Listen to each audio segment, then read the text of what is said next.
तो बच्चों हम लोग का चैप्टर चल रहा था केमिकल कंट्रोल एंड कोऑर्डिनेशन। तो आज हम लोग पढ़ेंगे mechanism of hormonal action. Hormone का जो एक्शन है इसका मैकेनिज्म कैसे होता है, ठीक है ना।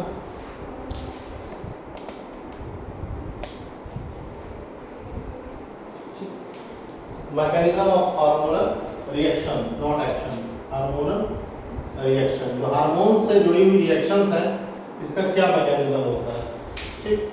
तो देखिए जैसे एक ये हार्मोन है, ये एक हार्मोन है, इसका नाम है FSH, follicle stimulating hormone, follicle stimulating hormone, ठीक, FSH, ठीक। अब ये हार्मोन जो है एक्ट करता है ओवरी पे। कहाँ पे एक्ट करता है? ओवरी पे एक्ट करता है। तो ये ओवेरियन सेल मेम्ब्रेन है। ये क्या है? ओवेरियन सेल मेम्ब्रेन, ठीक। इसको हम बोलेंगे ओवेरियन सेल मेम्ब्रेन, ठीक। तो ये आपका ओवेरियन सेल मेम्ब्रेन है और ये हार्मोन का है रिसेप्टर। इसको बोलेंगे हार्मोन रिसेप्टर। ये हमारा हार्मोन रिसेप्टर, ठीक। यहां से ये हार्मोन आपका इस तरीके से फिक्स हो जाता है, ठीक।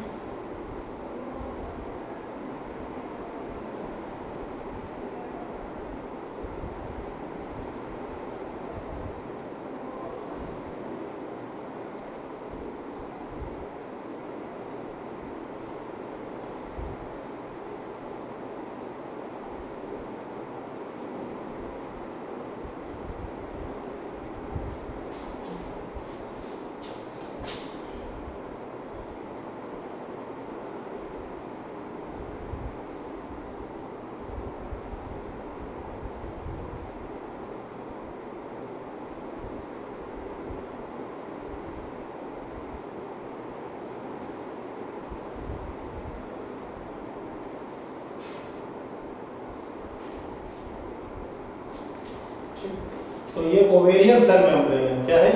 Ovarian cell membrane. तो यहाँ पे ये हार्मोन के लिए एक रिसेप्टर बना हुआ है। अगर इसको आप देखेंगे तो ये हार्मोन के लिए एक रिसेप्टर बना हुआ है, ठीक। This is receptor.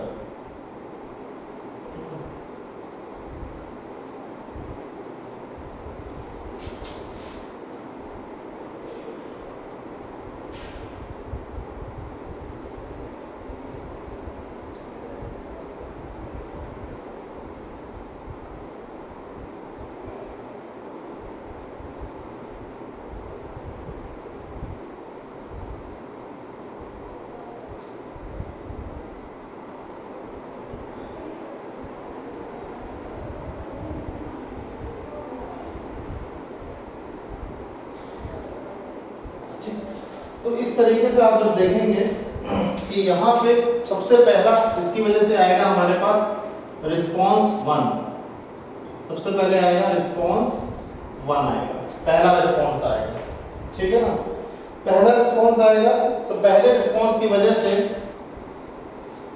Second messenger का जनरेशन होगा, जनरेशन ऑफ सेकंड मैसेंजर। तो सेकंड मैसेंजर का जनरेशन होगा रिस्पॉन्स 1, ठीक।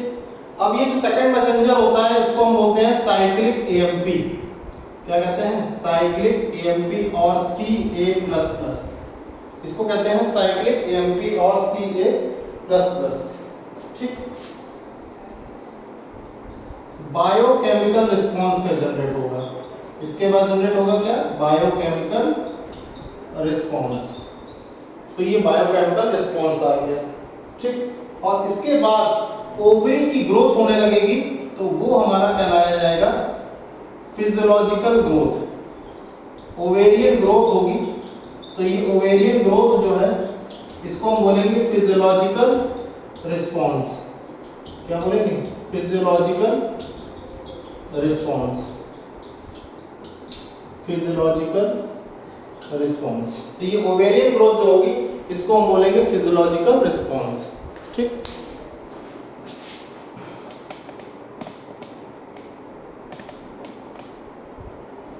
ठीक। तो ये पूरा मैकेनिज्म होता है हार्मोनल रिएक्शन का कि ये हमारा फॉलिकल स्टिमुलेटिंग हार्मोन है, ये एक रिसेप्टर पे जो है आपका आके अटैच हो जाता है, क्योंकि हमने बताया था कि हार्मोन अपनी निश्चित जगह जाएगा, ऐसा कभी नहीं होगा कि हार्मोन कहीं भी जाके अटैच हो जाए। फॉलिकल स्टिमुलेटिंग हार्मोन ओवरी पर ही जाके अपना एक्शन दिखाएगा, तो जैसे ही ये जाके रिसेप्टर पे अटैच हो जाएगा तो पहला रिस्पॉन्स जनरेट होगा, जिसकी वजह से सेकंड मैसेंजर का जनरेशन होगा, बायोकेमिकल रिस्पॉन्स होगा और फिजियोलॉजिकल रिस्पॉन्स होगा। ठीक, इतनी बात समझ में आ गई। ठीक, तो अब देखिए हार्मोन आपके दो प्रकार के होते हैं। अगर हार्मोन्स की बात करें तो हार्मोन्स जो होते हैं वो दो प्रकार के हैं। Hormones are of two types. कौन कौन से हार्मोन हैं? एक है आपका वाटर सॉल्युबल हार्मोन, एक है आपका वाटर सॉल्युबल हार्मोन और दूसरा है आपका लिपिड सॉल्युबल हार्मोन। एक है वाटर सॉल्युबल हार्मोन, दूसरा है आपका लिपिड सॉल्युबल हार्मोन। ठीक, तो हार्मोन करता क्या है? हार्मोन पहले टारगेट टिश्यू पे जाता है, किसके पास जाएगा?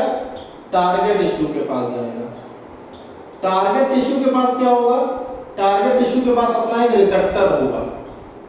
ठीक, तो टारगेट टिश्यू रिसेप्टर के पास जाके ये क्या करेगा? ये जो टारगेट टिश्यू रिसेप्टर है ये मेम्ब्रेन बाउंड रिसेप्टर है, यानी ये मेम्ब्रेन से जुड़े हुए रिसेप्टर है। तो ये टारगेट टिश्यू रिसेप्टर जो है मेम्ब्रेन बाउंड रिसेप्टर है। ठीक, अब ये मेम्ब्रेन बाउंड रिसेप्टर के पास जाएगा। यहां से आप देखेंगे कि टारगेट सेल के अंदर इंट्रासेलुलर भी रिसेप्टर है, इंट्रासेलुलर रिसेप्टर भी है। ठीक, इंट्रासेलुलर रिसेप्टर के पास जाने के बाद यहाँ पे आपके आके रिस्पॉन्स क्रिएट होंगे। तो हार्मोन जो है आपका कहाँ जाएगा? टारगेट टिश्यू रिसेप्टर के पास जाएगा और वहां से ये इंट्रासेलुलर रिसेप्टर के पास पहुंचेगा। ठीक, अब ये जो रिसेप्टर्स की अगर हम बात करें तो रिसेप्टर्स जो होते हैं वो आपके हार्मोन के प्रति स्पेसिफिक होते हैं, विशिष्ट होते हैं, आर स्पेसिफिक फॉर हार्मोन। तो रिसेप्टर्स की अगर हम बात करें तो रिसेप्टर्स आपके हार्मोन के प्रति स्पेसिफिक होते हैं। ठीक है ना, रिसेप्टर्स आपके हार्मोन के प्रति स्पेसिफिक होते हैं। ठीक,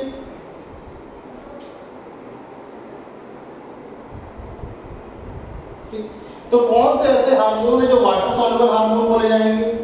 जहां पे मेम्ब्रेन बाउंड रिसेप्टर से अटैचमेंट होगा, यानी जो हार्मोन सिर्फ मेम्ब्रेन बाउंड रिसेप्टर से अटैच होंगे उनको हम बोलेंगे वाटर सॉल्युबल हार्मोन। क्या बोलेंगे?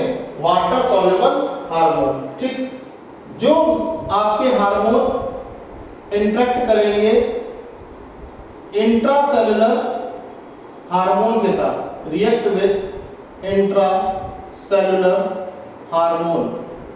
ठीक, उनको हम बोलेंगे लिपिड सॉल्युबल हार्मोन। क्या बोलेंगे? Lipid soluble hormone. तो दो प्रकार के हार्मोन होते हैं, वाटर सॉल्युबल हार्मोन और लिपिड सॉल्युबल हार्मोन। और रिसेप्टर भी दो प्रकार के होते हैं, एक मेम्ब्रेन बाउंड रिसेप्टर होता है और एक आपका इंट्रासेलुलर रिसेप्टर होता है। एक ये रिसेप्टर है और एक इंट्रासेलुलर रिसेप्टर है। इंट्रासेलुलर रिसेप्टर जो सेल मेम्ब्रेन है उसके इनसाइड द सेल होता है। मेम्ब्रेन बाउंड रिसेप्टर आपका मेम्ब्रेन के बाहरी परत पे अटैच होता है। तो जो मेम्ब्रेन बाउंड रिसेप्टर है वहां पे जो हार्मोन आके अटैच हो जाएगा वो हमेशा वाटर सॉल्युबल हार्मोन होगा। और जो हार्मोन आपका इंट्रासेलुलर हार्मोन बोला जाएगा, इंट्रासेलुलर रिसेप्टर के साथ रिएक्ट कर जाएगा, उसको हम क्या बोलेंगे? लिपिड सॉल्युबल हार्मोन बोलेंगे। तो पहली बात तो ये क्लियर होगी कि दो प्रकार के हार्मोन होते हैं। तो जो वाटर सॉल्युबल हार्मोन है ये क्या करते हैं? ये जनरेट करते हैं सेकेंडरी मैसेंजर। इनका काम क्या है? सेकेंडरी मैसेंजर को जनरेट करना, जैसे कि आपने इसमें देखा। ठीक, तो सेकेंडरी मैसेंजर क्या होते हैं? जैसे कि साइक्लिक एएमपी। साइक्लिक एएमपी हमारा क्या है? सेकेंडरी मैसेंजर है। ठीक, इसी के साथ साथ आप देखेंगे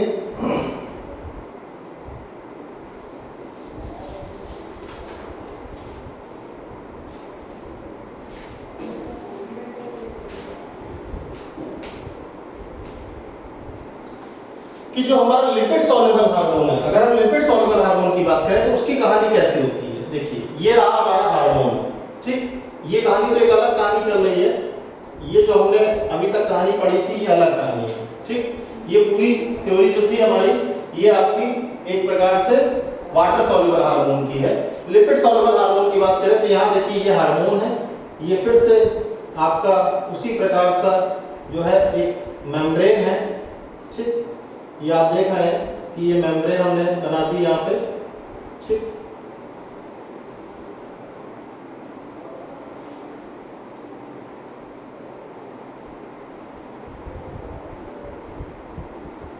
ठीक, तो ये आपके देखिए क्या है, मेम्ब्रेन है, ठीक। अब ये हार्मोन है, सपोज दैट इस हार्मोन का हमने नाम रख दिया, इस हार्मोन का हमने नाम रख दिया ईस्ट्रोजन। क्या नाम रख दिया? इस हार्मोन का हमने नाम रख दिया ईस्ट्रोजन, इसका नाम है ईस्ट्रोजन, ये ले लिया हमने, ईस्ट्रोजन हार्मोन ले लिया, ठीक। तो ये ईस्ट्रोजन हार्मोन है, ठीक।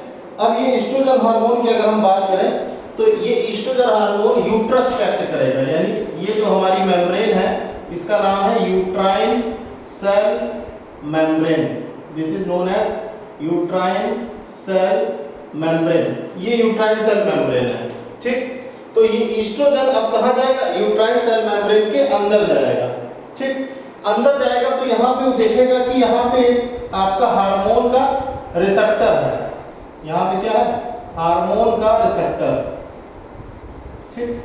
ये आपका हार्मोन का रिसेप्टर है, तो ये क्या है? हार्मोन रिसेप्टर कॉम्प्लेक्स है, इसको बोला जाएगा hormone receptor complex, this is known as hormone receptor complex, इसको हम बोलेंगे हार्मोन रिसेप्टर कॉम्प्लेक्स, ठीक। अब ये जो आपका हार्मोन रिसेप्टर कॉम्प्लेक्स है ये सीधे एक्ट करेगा सेल के अंदर, ठीक, और ये सेल के अंदर जो मौजूद हमारा जीनोम है उस पे एक्ट करेगा, तो ये रहा हमारा जीनोम। अब जब जीनोम पे एक्ट करेगा तो आप देखेंगे कि जीनोम से हमारा जो है निकल के आएगा क्या? जीनोम से निकल के आएगा mRNA, और इसी mRNA से क्या बन जाएगा? प्रोटीन बन जाएगा, और वही फिजियोलॉजिकल इफेक्ट होगा। तो देखिए ये जो हमारा था इसको हम बोलेंगे लिपिड सॉल्युबल हार्मोन का सिस्टम जो है, लिपिड सॉल्युबल हार्मोन, ठीक है ना। और ये वाला जो था ये था आपका water soluble hormone, water soluble hormone, water soluble hormone. तो लिपिड सॉल्युबल हार्मोन और वाटर सॉल्युबल हार्मोन, ठीक। तो इसी के साथ जो है हमारा ये topic mechanism of hormonal reaction खत्म होता है, ठीक है ना। तो हमने पढ़ा कि किस तरीके से हार्मोन जो है अपने टारगेट सेल पे जाता है, एक जगह टारगेट सेल की जो सेल मेम्ब्रेन है उसकी मेम्ब्रेन के ऊपर आपका रिसेप्टर होता है, दूसरी जगह आप देखते हैं कि सेल के अंदर जो न्यूक्लियस है वहां के जीनोम को इफेक्ट करता है, उसके पहले एक रिसेप्टर से जुड़ जाता है और अलग अलग फिजियोलॉजिकल इफेक्ट हमको देखने को मिलते हैं। तो ये हमने दो चीजें पढ़ी यहाँ पे, ठीक। जो वाटर सॉल्युबल हार्मोन है उसमें cyclic AMP as a secondary messenger generate होता है, फिर बायोकेमिकल रिस्पांस होता है, फिर फिजियोलॉजिकल रिस्पांस होता है, मगर यहाँ पे कोई भी सेकेंडरी मैसेंजर का जनरेशन हम नहीं देख रहे हैं। तो इसको नोट डाउन कर लीजिए, फिर आगे बढ़ाते हैं आपको नए ग्लैंड्स और हार्मोन्स।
तो हम लोग सबसे पहला ग्लैंड पढ़ने जा रहे हैं जिसका नाम है पिट्यूटरी ग्लैंड।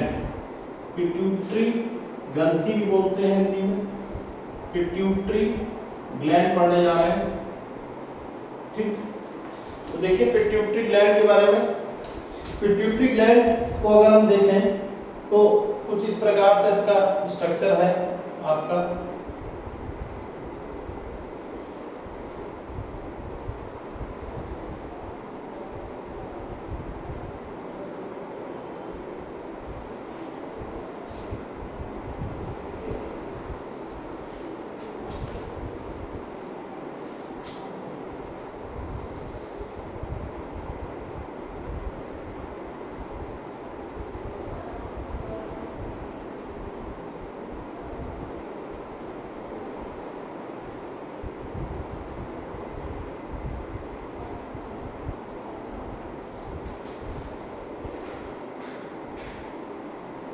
तो ये है आपका हाइपोथैलेमस।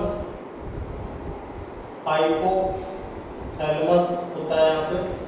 ठीक, इसको हम कहते हैं इनफंडिब्यूलम। इनफंडिब्यूलम, ठीक है। और ये जो आपका है इसको हम कहते हैं पोस्टीरियर लोब। पोस्टीरियर लोब, इसको कहते हैं मिडिल लोब। मिडिल लोब, और इसको कहते हैं एंटीरियर लोब। एंटीरियर लोब, ठीक। तो सबसे पहले तो आप ये समझिए कि पिट्यूटरी ग्लैंड जो है ये एक्टोडर्मल है। कैसा है? एक्टोडर्मल, यानी जर्मिनल लेयर की अगर बात की जाए तो 3 प्रकार की जर्मिनल लेयर होती है, एंडोडर्मल, एक्टोडर्मल और मीजोडर्मल। तो ये आपका क्या है? एक्टोडर्मल है। ठीक, एक्टोडर्मल ओरिजिन का है। ठीक, अब इसकी लोकेशन की बात करते हैं कि पिट्यूटरी ग्लैंड की लोकेशन कहाँ है। ठीक, अगर हम लोकेशन की बात करें तो it is situated on the sella turcica of sphenoid bone. Sella turcica of sphenoid bone. Sphenoid bone के सेला ट्यूरिका पे ये सिचुएटेड होता है। ठीक, ये ग्लैंड आपका हाइपोथैलेमस से अटैच होता है। अगर बात करें तो ये कुछ इस प्रकार से है कि ये हाइपोथैलेमस जो हमारा है उससे ये ग्लैंड अटैच होता है। ठीक, और बीच में हमारा जो है इनफंडिब्यूलम आता है।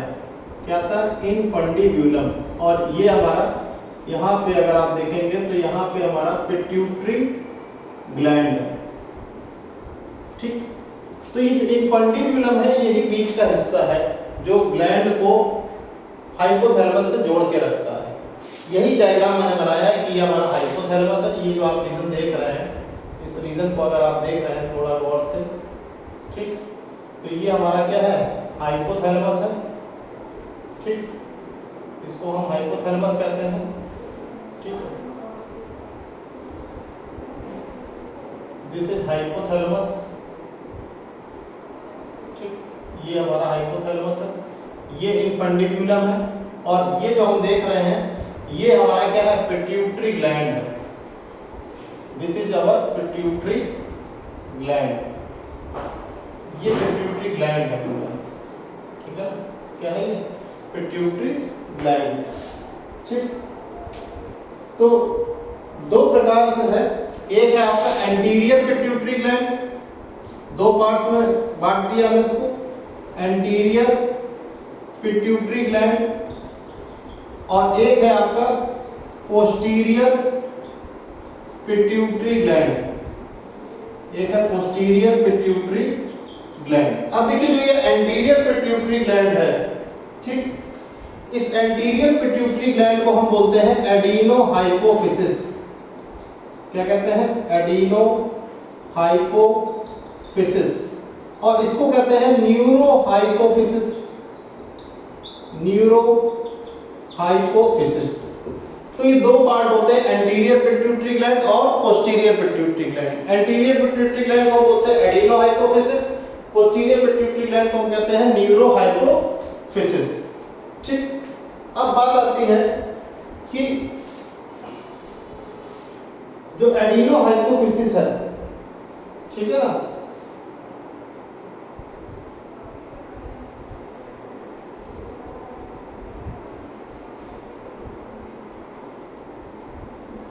अब जो लोअर टर्मिनल एंड है इनफंडिब्यूलम का, अगर आप लोअर टर्मिनल एंड को देखेंगे, लोअर टर्मिनल एंड ऑफ इनफंडिब्यूलम, देखिए ये इनफंडिब्यूलम है, ये इसका ये जो एंड है, एंड पे आप देख रहे हैं यहाँ पे बल्जिंग आउट पार्ट है, बल्जिंग आउट पार्ट है, लोअर टर्मिनल एंड पे एक बल्जिंग आउट पार्ट है, ठीक है ना।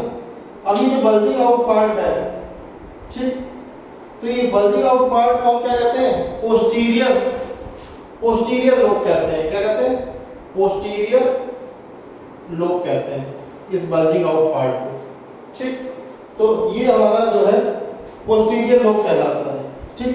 पोस्टीरियर लोब को हम पैर्स नर्वोसा के नाम से भी जानते हैं, इसको हम पैर्स नर्वोसा के नाम से भी जानते हैं।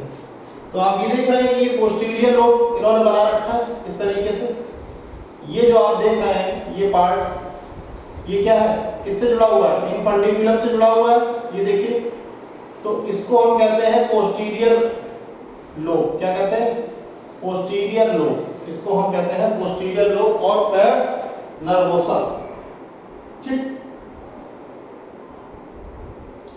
तो इनफंडिब्यूलम और पैर्स नर्वोसा, अगर हम इनफंडिब्यूलम को ऐड कर दें और पैर्स नर्वोसा को ऐड कर दें, इनफंडिब्यूलम और पैर्स नर्वोसा को ऐड कर दें, तो ये दोनों मिलके हमारे बनाते हैं न्यूरो हाइपोफिसिस। इन दोनों को मिलके हम क्या बोलते हैं, न्यूरो हाइपोफिसिस। ये दोनों मिलके आपका बनाते हैं न्यूरो हाइपोफिसिस, ठीक। तो देखिए हमने आपको बताया क्या कि लोकेशन कहाँ है, it is situated on the sella turcica of sphenoid bone. Sphenoid bone के सेला टिबिका रीजन में होता है। एक्टोडर्मल ओरिजिन होता है। हाइपोथैलेमस और पिट्यूटरी ग्लैंड के बीच अगर कोई चीज है तो उसका नाम है इनफंडिब्यूलम। ये इनफंडिब्यूलम कहाँ पे है, ये जो आप देख रहे हैं, ये जो आप देख रहे हैं ये आपका क्या है, इनफंडिब्यूलम है। दिस इज इनफंडिब्यूलम, ठीक। इसको हम इनफंडिब्यूलम कहते हैं, क्या कहते हैं, इनफंडिब्यूलम, ठीक। अब एंटीरियर पिट्यूटरी ग्लैंड को हम एडिनो हाइपोफिसिस कहते हैं, क्या कहते हैं, adeno hypophysis, anterior pituitary gland को, ठीक। पोस्टीरियर पिट्यूटरी ग्लैंड को हम कहते हैं न्यूरो हाइपोफिसिस। देखिए ये हमारा क्या है, ये हमारा पोस्टीरियर लोब है, this is our posterior lobe, ठीक। तो ये हमारा पोस्टीरियर लोब है, ठीक। अब ये पोस्टीरियर लोब जो है इसको हम पैर्स नर्वोसा के नाम से भी जानते हैं, और इसमें अगर इनफंडिब्यूलम यानी ये और ये दोनों ऐड हो जाते हैं, इसको और इसको ऐड कर देंगे तो हमारा क्या कहलाएगा, ये न्यूरो हाइपोफिसिस कहलाएगा। क्या बोलेंगे इसको, न्यूरो हाइपोफिसिस, ठीक। अब न्यूरो हाइपोफिसिस तो हमने पढ़ लिया। अब दो बातें और आ जाती हैं। एक हमारा होता है पैर्स डिस्टालिस। तो भाई पैर्स डिस्टालिस क्या है, एंटीरियर लोब को हम पैर्स डिस्टालिस के नाम से जानते हैं, जो हमारा एंटीरियर लोब है। अब एंटीरियर लोब कहाँ पे है, इसको भी देख लेते हैं। एंटीरियर लोब की अगर हम बात करें तो ये जो आउटर वाला आप देख रहे हैं, ये रीजन जो आप देख रहे हैं, इस रीजन को आप देख रहे हैं, ये रीजन आपका यहाँ से अलग हो रहा है, ठीक। ये जो आप रीजन देख रहे हैं, ठीक, तो ये रीजन आपका क्या कहलाता है, एंटीरियर लोब कहलाता है। तो एंटीरियर लोब को हम क्या कहते हैं, पैर्स डिस्टालिस कहते हैं। यहाँ पे भी लिख दीजिए पैर्स डिस्टालिस, पैर्स डिस्टालिस, ठीक। एंटीरियर लोब यानी पैर्स डिस्टालिस, और पैर्स इंटरमीडिया, पैर्स इंटरमीडिया। तो पैर्स इंटरमीडिया की बात की जाए तो इसको हम क्या कहते हैं, मिडिल लोब कहते हैं। क्या कहते हैं, मिडिल लोब कहते हैं। तो pairs intermedia, middle lobe, pairs intermedia मतलब ये मिडिल लोब, इसकी बात कर रहे हैं, ये इसकी बात कर रहे हैं, ठीक है ना। ये अगर आप देखेंगे तो ये हमारा क्या है, ये पूरा रीजन जो मैं अभी शेड कर रहा हूँ आपके सामने, ये आपका मिडिल लोब है। इसको हम क्या बोलेंगे, middle lobe. This is known as middle lobe. तो ये हमारा क्या है, ये मिडिल लोब है। ठीक, तो ये मिडिल लोब जो है, ये और ये दोनों मिलके, यानी आपका एक हो गया क्या, मिडिल लोब हो गया, और एक हो गया एंटीरियर लोब। तो मिडिल लोब को क्या बोलते हैं, पैर्स इंटरमीडिया, पैर्स इंटरमीडिया। तो ये और ये, मतलब ये वाला पोर्शन और ये पोर्शन, ये दोनों पोर्शन आप देख रहे हैं, दोनों ऐड कर देंगे तो ये हमारा क्या कहलाएगा, ये कहलाएगा एडिनो हाइपोफिसिस। क्या बोलेंगे इसको हम, adenohypophysis. This is known as adenohypophysis. इसको हम बोलेंगे adenohypophysis. This is known as adenohypophysis. तो ये तो बात हो गई एक इसकी एनाटॉमिकल पार्ट की, कि कौन सा पार्ट कहाँ पे है, क्या लोकेशन है। इनफंडिबुलम किसे कहते हैं, पोस्टीरियर लोब किसे कहते हैं, एंटीरियर लोब किसे कहते हैं। ठीक, और इसके अलावा आपका पैर्स डिस्टर्बिस क्या है, पैर्स इंटरमीडिया क्या है। ठीक, और पैर्स आपका डिस्टर्बिस इंटरमीडिया, ठीक, पैर्स नर्वोसा क्या है, ये सारी चीजें हम लोगों ने समझ ली। ठीक, तो ये तो इसके स्ट्रक्चर की बात हो गई। ठीक, अब बात आती है कि कौन कौन से हार्मोन्स हैं जो आपका पिट्यूटरी ग्लैंड सीक्रेट करता है। पिट्यूटरी ग्लैंड कौन कौन से हार्मोन सीक्रेट करता है, इसके बारे में हमको चर्चा करनी है। तो बच्चों आज के लिए हम लोग इतना ही रखते हैं। आज हम लोगों ने इसका एनाटॉमिकल पार्ट पूरा पढ़ लिया है। कल की क्लास में हम लोग डिस्कशन करेंगे hormone secreted by pituitary gland and some other glands. ठीक, थैंक यू।